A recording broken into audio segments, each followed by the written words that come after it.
Hi, guys, and welcome. Today I have on one of my favorite doctors, Dr. Isaac Balbin from Parsl. We spoke last time, and in case you missed that interview, Isaac, can you do me a favor and just give a brief breakdown of what exactly Parsl is? Yeah, so thanks, Matt. Always a pleasure to be on. Parsl is a supply chain technology platform that is specifically built for the cannabis industry.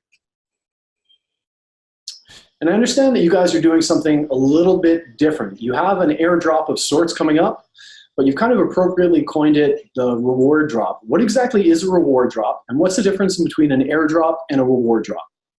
So an airdrop generally drops tokens to all users indiscriminately based off of the number of EOS tokens that they hold in their account, or other tokens if you're doing it off that. The reward drop, on the other hand, is a whole series of airdrops plus an air grab all thrown together, where we're really trying to reward the users that are interested and engaged and part of our community with as much seed token as we can get them. So Isaac, what would you say is kind of maybe broken about the traditional airdrop model?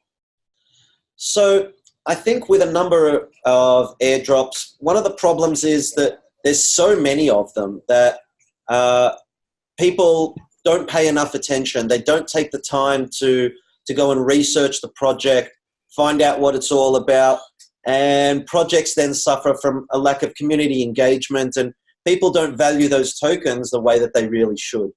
So I think we've tried to do something to circumvent that and really reward our community appropriately.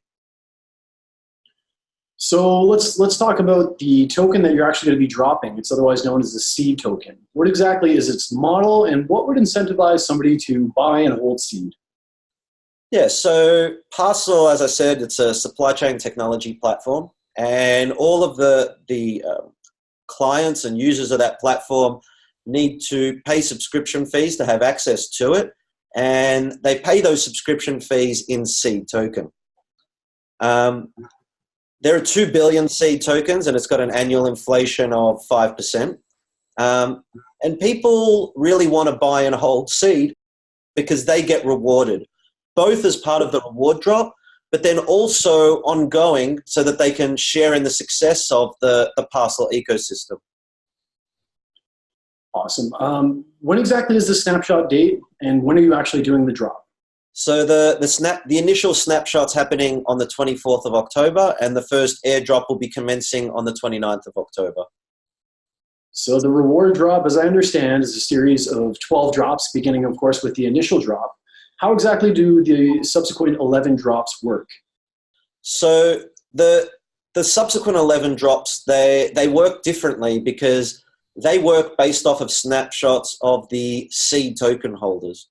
So the way that we do that is we actually have 4 unannounced snapshots taken each month, 1 a week. We won't tell people when they're happening. And that will then give each and every wallet an average level of holding that we use to do a calculation based off of how much seed we consider that they have during that month. Based off of that, we then reward those users. Each of those 11 airdrops has got an allocation of 70 million seed. 50 million of those seed tokens are divided between all of the seed token holders based off of how much seed they've got. And we've got a few bonuses in there as well. Yeah, let's talk about those bonuses, Isaac. How exactly do those bonuses work? So we want to encourage people and reward those who have really taken it upon themselves to get active and engaged with the project. So users that are in the top 25% of seed token holders have another lot of 15 million seed that is then proportionally split between them. And on top of that, users that are in the top 5% of seed token holders have an additional 5 million tokens that we split proportionally between them. So I understand there's kind of a difference of how this all works. What happens if you have 100 EOS, and what happens if you have less than 100 EOS? I understand that there's 2 levels, 100 or more, or 100 less. Yeah, absolutely. So in that initial snapshot that we're doing of the EOS network, users with over 100 EOS, they will receive an allocation of 1,000 seed tokens that they'll just get. However, we don't want to forget about those who have less than 100 EOS. So anyone with less than 100 EOS token, or basically anyone that didn't get airdropped in that first go, is able to register for the Parsl seed grab.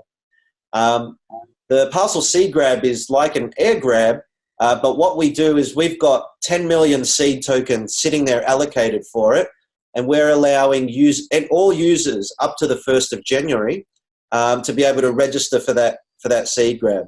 Now, up to 20,000 users are going to be able to qualify for it, and then on the 1st of January, we'll cut that off and we'll then reward those users that have registered for that air grab by dividing up the 10 million tokens between them.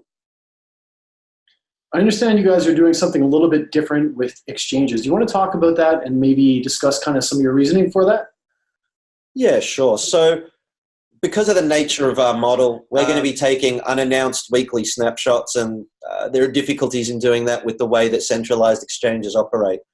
So ideally, we're going to be working with decentralized exchanges, and we really want people to be trading wallet to wallet, so to really increase the size of that pool as widely as possible and give our users as much control as on their token holdings as they can possibly have.